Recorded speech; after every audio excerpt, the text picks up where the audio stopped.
This is another episode of Rig Recon Live. I'm Bruce Quick alongside Jason Witmier. Good to be back here in the booth, if you say. Before we get started, let's do a couple housekeeping items. If you haven't already, make sure you subscribe to us wherever you get your podcast. You can also subscribe to us on YouTube, as well as find us on social media at Rig Recon on Facebook and Instagram. And then the most important part, if you haven't already, make sure you visit www.rigrecon.com, where you can find all sorts of information, whether it's product guides, FAQ videos, technical videos, how-to videos, and a ton more content that expands deeper to the topics that we talk about on this podcast. So, Jason, it's good to be back, recording some more episodes here at Rig Recon Live. Absolutely. And, you mentioned the website. I think the important thing for people to know is it's growing every day. So Yep. we just keep finding more and more content. We're getting great feedback from the people that are using it. So please visit it often. We really want to build this up to be something that can help you. Yep, and that's exactly right. And as Jason said, it's growing every day. The team just got back from a long filming session in New York at FRC, where we went to some local fire departments and we filmed maybe 20 or so more videos that talk about, product overviews, how-tos, and FAQs. So definitely more content coming all the time. This topic of this episode 5 here of Rig Recon Live, we wanted to talk about NFPA, and specifically the new NFPA standard that has been released, NFPA 19. Jason, I know there's a couple things in here that are pretty important for end users to know, but before we get into 1900, maybe if you just wanted to talk to us about sort of what the code is and how we sort of came to that today. Sure. Believe it or not, it's an exciting topic for me because as someone who worked in the apparatus manufacturing industry for a while, it's the Bible. I mean, it is the guide on how you have to build a fire truck and codes you need to meet. Sure. And there are so many people that they'd look at it and go, it's a whole bunch of pages of useless information. That's not true at all. It's defined as a minimum standard. So the goal of the code was to create a standard that would say every fire truck, no matter who you buy it from, no matter who makes it, there's these minimum standards that you're going to meet so that the crews can be assured that they're protected. So there's all kinds of detailed information in there about, weight ratings on an apparatus, tire ratings, crash protection, how the pump should be set up properly. It's not meant to tell someone this is the only way to build a fire truck. There are many ways to build a fire truck, but these are the Sure. minimum things you must meet when you do it. And so how did this code get created and how is it sort of revised each year? So the code itself consists of all of the NFPA codes have what they call technical committees. Your technical committee is actually kind of complicated. There's roughly 30 people. There can be more than 30 people, but what they look for is a mixture of different people in the industry. So you're talking some of our OEMs who build fire trucks will have representatives. You're talking people, organizations like the International Association of Fire Chiefs, the Volunteer Fire Council, just chiefs from big departments who do a lot with apparatus, and then industry experts, including insurance companies, research facilities. You bring all of these people together to create this panel. Panel is responsible for reviewing that document and revising it to make it this minimum standard. Organizations have to apply. There are only a certain number of seats. And then there's a primary person who is your person who has the vote. And there is their alternate in case they can't make a meeting, someone that can go in place of them. You actually have to fill out a fairly lengthy application to become a primary or an alternate. And that application requires a resume. It requires references. When they really go in depth to make sure that the people they're putting on here really know what they're talking about and are part of this industry. It seems pretty extent to the amount of experts that you have in one room. How long has NFPA sort of been a thing, and how often has it changed over the years? So the history of the code, it first was established back in 1906. So the code's pretty old. We're going back to the first motorized apparatus here when this code started. The International Association of Fire Chiefs has been involved with this code and with NFPA since 1912. So there's always been someone in there on the fire side, not just the apparatus manufacturers. The key here was they didn't want the apparatus manufacturers to create this code that overcomplicated the vehicle and just drove the price up. It truly was meant to be a minimum standard, not a maximum. Some of the big changes over the years, 1991 was a major rewrite for the code, and it changed an awful lot of things in the code. That's when they broke it out and kind of said, okay, let's have a code for pumpers. Let's have a code for aerial apparatus. Let's have a code for tankers. And while you did need different things for each of those apparatus, you probably didn't need an entire code book dedicated to each of those. So in 1996, they kind of reeled it back in. And they said, okay, let's make it one document that can cover everything, but have different chapters for each different piece. So that really, 1996 was kind of the standard. And for years, it's been the 1901 code, which gets very confusing because I mentioned the year 1906 when it started. I mentioned 1991 when there was a major revision, but 1901 was the actual code number. Just this past year, or this year now, in 2024, there was a mandate from NFPA to consolidate some codes. So we previously had NFPA 414 was for ARF apparatus. You had NFPA 1906 for wildland apparatus. You had NFPA 1917 for ambulances and NFPA 1901 for fire apparatus. NFPA realizes there's too many codes out there. So the Standards Council had a guidance to consolidate things up. That created NFPA 1900. So 1900 covers all of those codes that I mentioned, ARF, fire apparatus, ambulances, and wildland. There are specific individual chapters that address each one, but they're all living in one major document now. Right, gotcha. So one large document, you have a technical committee of experts that goes over and reviews it. I'd imagine it's probably hard to get them all in the same room every single year. So can you talk a little bit about the cadence of how NFPA comes up with the code and sort of when it comes out with the code? Sure. The Standards Council has established that every 3 to 5 years, these codes, any NFPA code that exists, these codes need to be reviewed and possibly revised. And a lot of times your revisions can be very simple. It could be that technology changed, so we're considering new things to put in. It could be that technology changed so much that there's old things in there that need to come out. With such a large document, there's always mistakes that can be made.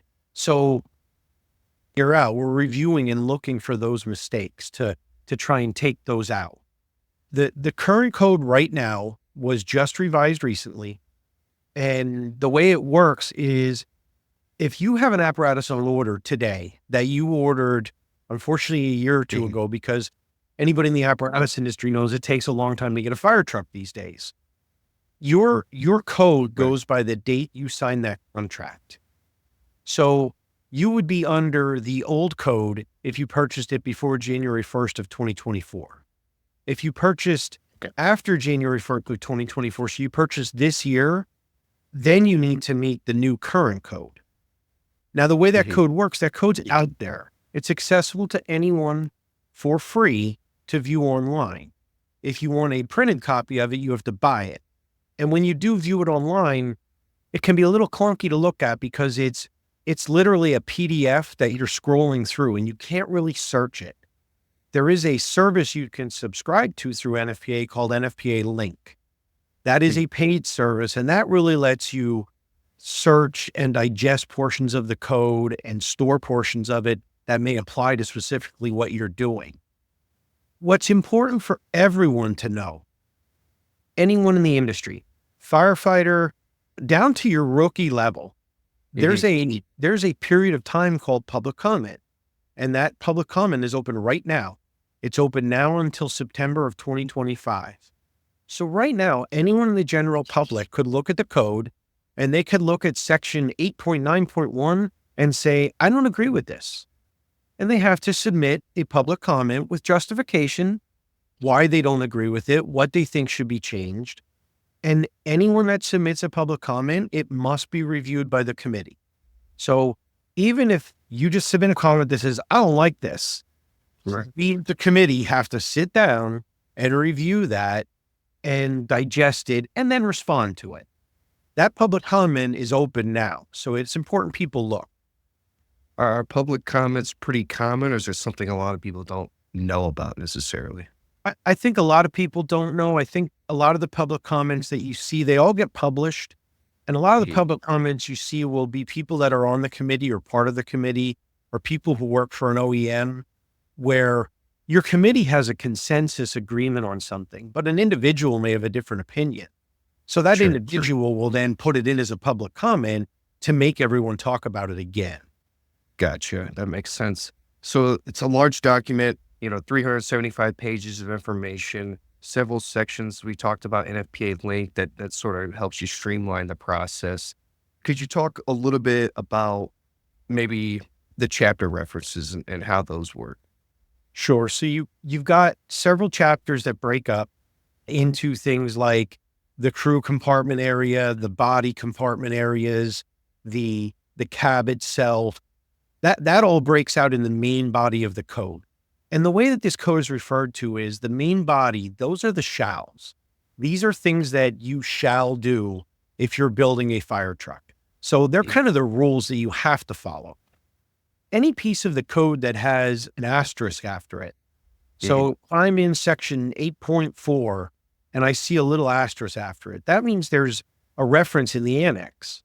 Annex A is an expanded section. So while the main code is your minimum requirements and your shalls, the annex is giving what we consider to be best practices. And these are saying, while I insist you do this as a code, I think you should take it even further and do this. So the annex expands on things to give people a good idea of how else they might make something work. A good example of that would be the color coding of a pump panel. So in the code, it specifically says any discharge and gauge should be color coded. Doesn't tell you how to color code it. It just says you should do it. The annex has a section that expands it and says, we recommend that discharge 1 be this color and discharge 2 be this color. So from a builder standpoint, if the customer comes in and says, well, I don't want red for discharge 1. Okay, what would you like? I need to make it a color because of the should section, but I don't have to specifically make it red. If you don't tell me what you want, then I'm going to follow the annex. Right. Makes sense. Okay, so I've heard Annex F is a little controversial. Maybe you can help us explain what it states and then maybe what the purpose of it is. There's a couple annex sections, and let's dive into Annex F right now since you mentioned it. Annex F came out several years ago, and when it first came out, there were a lot of people that kind of got up in arms about it. Annex F made a recommendation for a replacement cycle on fire apparatus. Now, it's important to understand that times have changed. A fire truck 10 years ago that cost $375,000.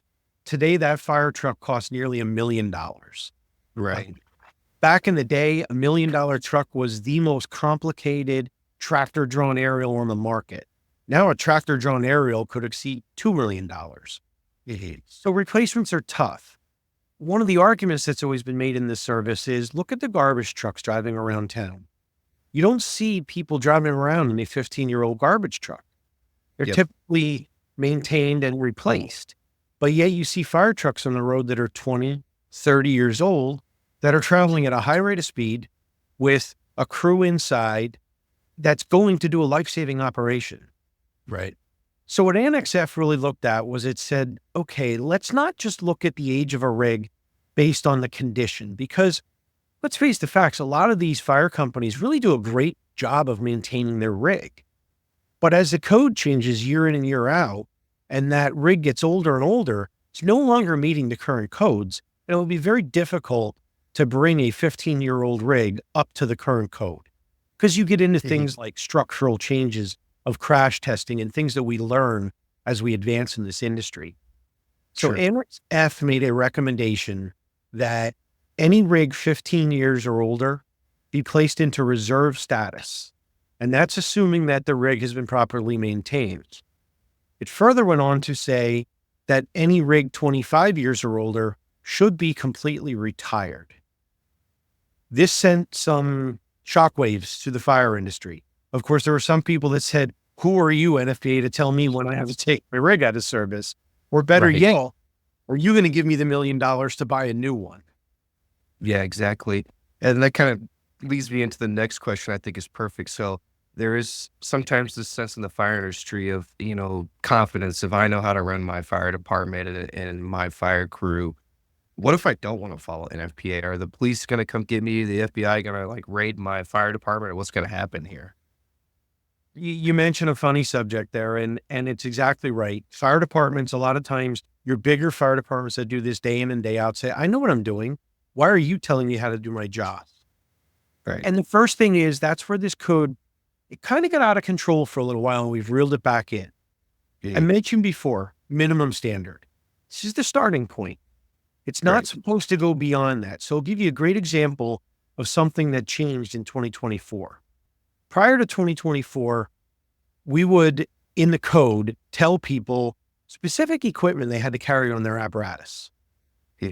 And finally, the Standards Council looked at it, and the technically looked at it and said, why am I telling them the exact number or length of hose they have to carry and what size hoses? That's not a minimum standard. A minimum standard is telling you, you need to carry a hose to put the fire out. Quite obvious. That's part of your base, or what you go after, or what your job is, your core competencies. So they took a lot of that out. They defined, as an apparatus manufacturer, you have to give them so much space to put this equipment on. But a lot of stuff was taken out telling them what equipment they needed to carry. Now, I've heard mentioned before, and you said it, and it's funny, the NFPA police. Yeah, NFPA is not a law. And that's the first thing you'll hear someone say if you're sitting in a pre-construction and you're fighting about this code. A firefighter may say, NFPA is not the law. There's nothing that says I have to follow that. You're kind of right, but you're a little bit wrong too. And I'll give you an example. It all comes down to something we're all too familiar with in life, and that's liability. So the example would be, controversial subject in NFPA, top speed. NFPA, I forget what year it was. It's probably been over 10 years now that NFPA changed and put a top speed in. Any fire apparatus heavier than 52,000 pounds or carrying more than 1,250 gallons of water has a top speed of 60 miles per hour. If you're under that weight rating, but over 33,000 pounds, which is just about any fire truck, your top speed is 68 miles per hour. So if you have someone come in and say, I want to exceed 60, I've got this big tanker and I go out on the interstate a lot and the speed limit's 70 and you're limiting me to 60. Okay. So you sign this statement of exceptions that says, I want to go faster than 60. And just to be clear, most manufacturers aren't going to allow you to do that. But let's say you find the manufacturer that lets you do that. Now you get in an accident and you're sitting in court. And no, there's no NFPA police. There's no one that came out and inspected your rig and said you didn't meet the code. But now you're sitting in court and you're up on that witness stand and the lawyer walks up and he grabs this code and he says, I've got this 375-page book called NFPA 1900. And he sits it down and he says, in this book, a group of your peers, 30 people that are industry experts have determined that you shouldn't be able to go higher than 60 miles per hour. Chief, what made you violate this code? What made you decide that you were better than what the code said, that you were smarter than that? And now I've got someone that's dead because they died in a vehicle accident. Gotcha. There's no law that's going to arrest him for that. But all of those people in that jury box are now sitting there going, oh, so there's this accepted standard and you decided not to follow it. Now, along with that, exactly. there are things in the code that, right. And there are things in the code that might not necessarily cause a life safety hazard. So color of chevrons was a big controversy for a number of years. The code specifically said the chevron striping on the back of the rig had to be red and yellow. And it was good intentions on someone's part where they said, let's define all vehicles in the industry that are red and yellow striped are fire trucks. So it doesn't matter whether I'm in Pennsylvania, Indiana, Nevada. If I see red and yellow stripes that are shining on the back of a truck, that's a fire truck. Well-intentioned, not necessarily going to work because there's several vehicles out there. A lot of departments of transportation vehicles already use red and yellow. So it didn't necessarily matter. And that was the type of thing that you could sign off on. You can sign your way out of some things in the code. It's called a statement of exceptions. So all of your apparatus manufacturers want to build a truck that meets the code because they don't want to hang themselves out there with the liability. The key is if you come in and you change something, then they're going to give you a statement of exceptions. So you're either going to get a document that states that you fully meet the NFPA 1900 code, or you're going to get a document that says you meet the code except for these 2 or 3 areas.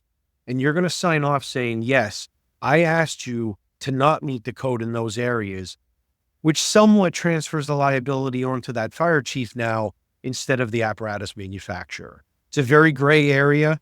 Any lawyer will tell you it's not easy to transfer liability. You're all still going to get called to court when something goes wrong. I think that answered your question on the NFPA police. I do want to back up 2 other things I just want to mention on the annexes.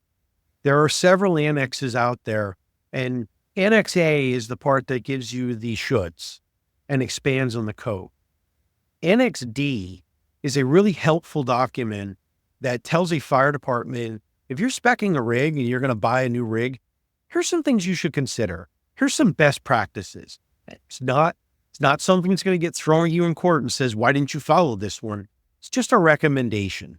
And then Annex D, one of the problems we face in the fire industry is overloading of apparatus. We give you this big toolbox with these massive compartments. And by nature, we want to jam every piece of equipment we possibly can into them compartments. Fire departments are always going to plan for the worst. So I've got to carry this one tool that I use one time every 15 years, and it adds weight to the truck. Weight balance is critical when it comes to keeping that rig in service and safe. What we do in Annex E is we make reference to a weight and cube calculator that exists on the FEMA website. That weight and cube calculator gives a fire department the ability to go down through a list and put a check mark next to everything they're going to carry. As they put that check mark in, it automatically calculates the total weight of that apparatus. The manufacturer has to tell you how much payload you have available. So if I say your rig is rated for 52,000 pounds, when it's built, they're going to tell you it currently weighs, I'll pick a number, 30,000 pounds. So you have 22,000 pounds of payload available to you. Now your water is going to factor into that. Your hose and your equipment are going to factor into that. Your personnel are going to factor into that. This cube calculator gives you the ability to work all that out and find out ahead of time whether you're going to meet the code and be under the proper weight. So NFPA 1900 went into effect, I should say, January 1st of 2024, and it's going to be there for the next 5 years. What are some key takeaways from 1900 that end users should be aware of? There are some really good documents out there. Anyone that follows the trade show or the trade magazines, there's lots of articles on what changed, but there are some things people should be aware of. One of them is several years ago, it was controversial when it happened, but vehicle data recorders were required on fire apparatus. What a vehicle data recorder is recording is all of the information on the chassis. What speed was I traveling? Were my warning lights on? Were my occupants belted in? Did I have a hard braking incident? It recorded all of that. Those are no longer required. Now, I will say that most OEMs are still going to install it because it kind of protects them in the long run. But because this is a minimum standard, the requirement to have them was taken away. A really cool feature that came into the industry several years ago is called ESC, Electronic Stability Control. Electronic stability control is looking at the brakes and the pitch of the apparatus. So if I go into a hard turn and I start to go into a rollover situation or I start to lose control of it, electronic stability control will automatically interact with the brakes to try and bring my vehicle back under control. That was recommended previously. That is now required as long as it's available. And what I mean by that is all of your custom fire apparatus can make it available.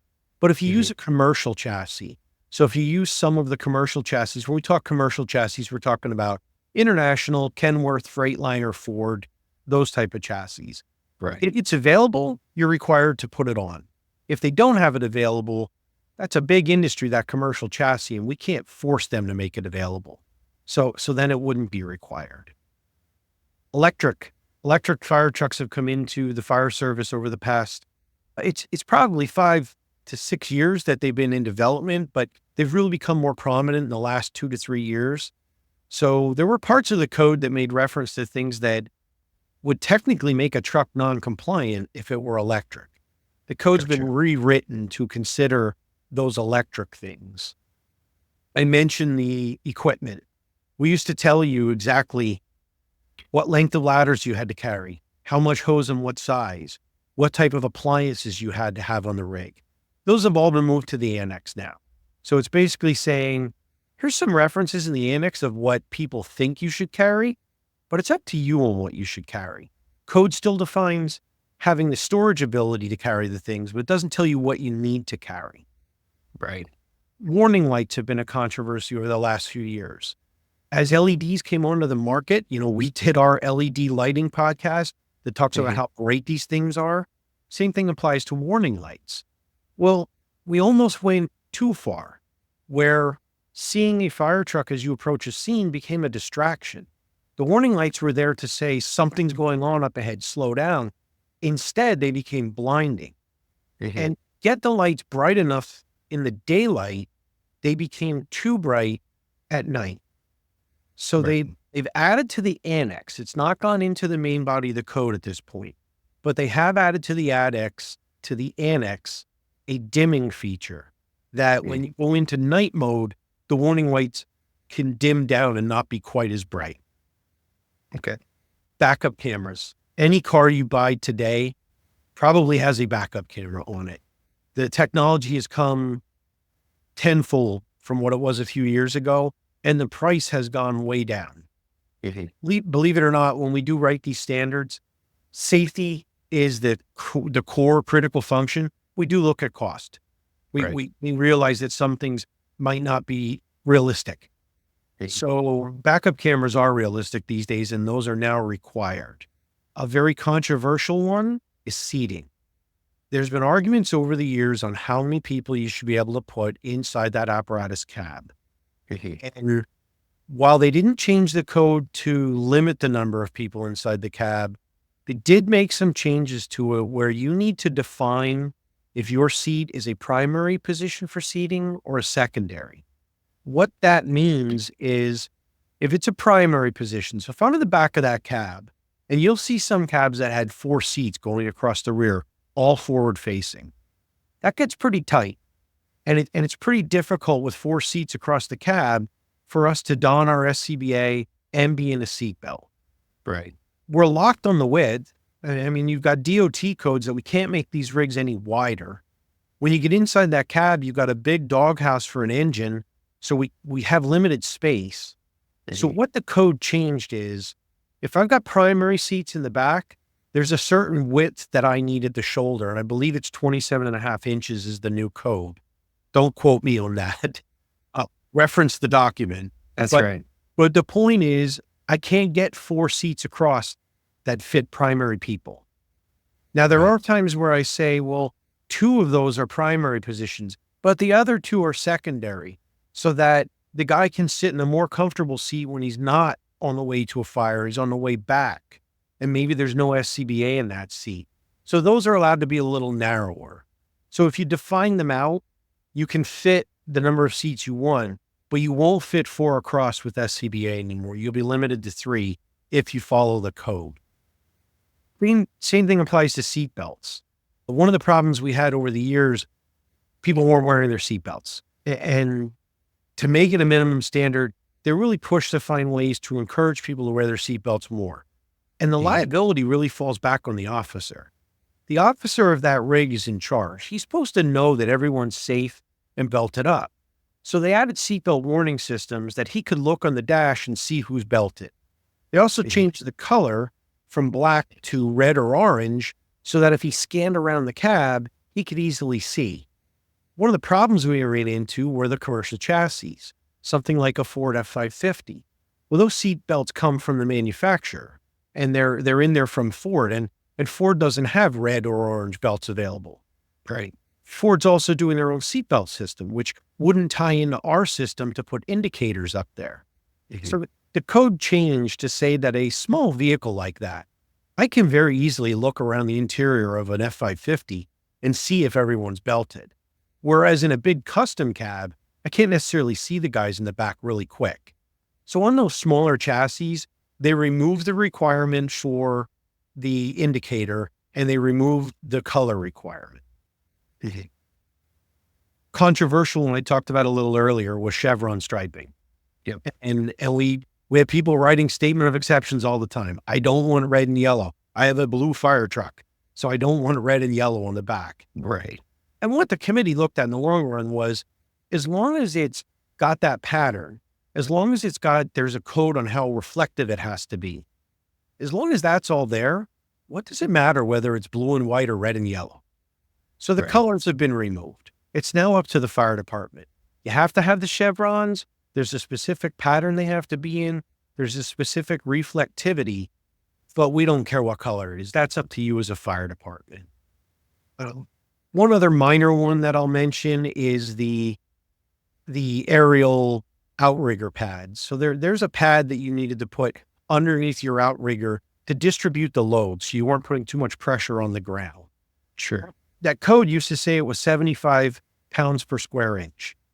When you're taking a big aerial device and raising it up on 3 or 4 jacks, that made a very large pad that you had to carry. And it came from an architectural code.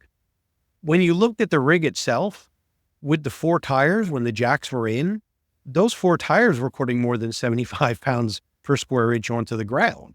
So why did my aerial have to be more stringent? So they've increased that to 100 pounds per square inch, which makes them capable now of shrinking those aerial pads down a little bit. So I want to circle back to the portion you talked about backup cameras, right? Seems like that's a pretty big addition to the code. And especially I wanted to highlight it because on rigrecon.com, under the topics, we do have a topic section about video systems. So I got to get a backup camera now. And once again, as it is with all fire apparatus, there's a million different options and I'm looking through all sorts of different products. Maybe if you could highlight sort of what we talk about on Rig Recon about the FRC video systems and our backup camera. Sure. A simple backup camera is so affordable these days. There are wired options. Wired is still the default because when I'm building a truck from scratch, it's very simple to run a wire from the front of the cab to the back of the body and install that camera. It is required that it has to come on automatically when you put it in reverse gear. You do have options, whether there's audio or not. Audio is not required by the code, but if you want audio so that you can hear the guy yelling directions back there, that's an option you can build into the camera system. It's an option whether you have a dedicated camera or a dedicated screen for it, or if it pops up on your multiplexing screen. That's going to come down to your OEM and how you want it installed. But then there's so many more options you can take beyond that. The code's saying you must have that simple backup camera, or they may even refer to it as a rear vision system. 2 camera systems, 3 camera systems, around the vehicle, 360 systems. They all exist. They've all become much more affordable. The code doesn't require them, but since it does require the backup camera, if you've already gone that far, it's very simple to go the whole way and do something like a 360. Nothing says the cameras have to record. Most of them on the market have the ability to record. There's a lot of different debates out there. Some people want them recording, some don't. I'll give you a quick piece of advice that I tell fire departments. the first thing they say is, I don't want to record it because someone can use it against me. Mm-hmm. If you get in an accident and you did something wrong, the odds are very high that if you weren't recording it, someone else was.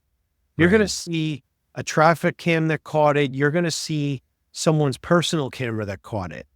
Conversely, let's say something bad happened and you were in the right. You did everything correct. Odds are someone caught it on camera. The odds are they're not going to share it with you now because that doesn't get them attention. You were the good guy here. If you recorded it and you did it the right way, now you've got that to exonerate yourself and show that your people did everything right. Bottom line, everything's being recorded out there these days. So we shouldn't be afraid of it. We should embrace it and use it the right way. One other final thing I'll say on backup cameras, if you've got an older rig, so we talked about these aging rigs that we want to keep in service, never hurts to try and bring something up to code. And adding a backup camera to an older rig, very simple these days because we have wireless options. So as long as there's 12-volt power at the back of that rig, which there absolutely is because you got lights back there, you hook that backup, the camera up, you mount it, you hook it to 12 volts, you hook up a screen in the cab to 12 volts, and they will wirelessly communicate to give you that image. Right. And again, if you want to learn more about video systems, you can visit rigrecon.com. We have a topic page about it. Of course, if you are specifically interested in the FRC one, you can always go to fireresearch.com as well, where there's a ton more information about our video systems. Jason, this was really good. We really broke down NFPA 1900. Hopefully people have a little bit more of appreciation of where this is coming from, right? Safety driven, and it's really for the and betterment of the fire industry. As we get ready to wrap up here, are there any final comments, final things you'd like to say about the NFPA and NFPA 1900? Sure. We talked all about NFPA 1900 today. That was our subject. There are other NFPA codes that affect all of us. There's NFPA 1500, which gets into health and safety. That gets more into your gear and what you do around the firehouse.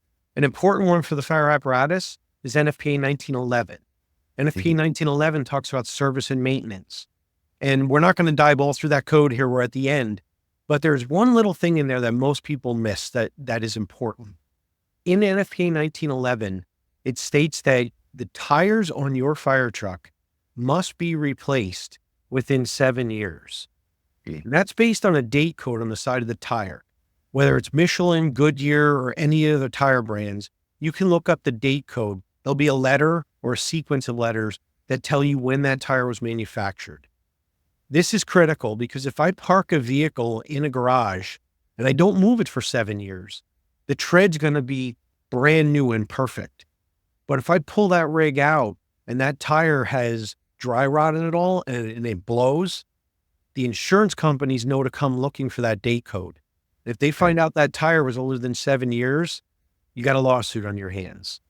So it's something that everyone needs to be aware of. Obviously, if the tire wears in less than 7 years, you need to replace it based on wear. But even if it's brand new, after 7 years, you must replace it. Yeah, that's a great point. And I'm glad you brought that up. So this concludes another episode of Rig Recon Live. If you haven't already, you need to check out all the other episodes that we've put out. We've put out ones on scene lighting, pump sizing, foam products, and the synopsis of what is Rig Recon. This is episode 5. We're talking about NFPA 1900. If you haven't already, you can find us wherever you get your podcast. Make sure you subscribe to us on YouTube, where you can watch the video version of this podcast, and follow us on social media at Rig Recon on Facebook and Instagram. And then most importantly, we hammer it every time, you got to visit www.rigrecon.com, because this is the full library of everything Rig Recon. And you can even watch this podcast or listen to this podcast on the website. So until next time, spec the best.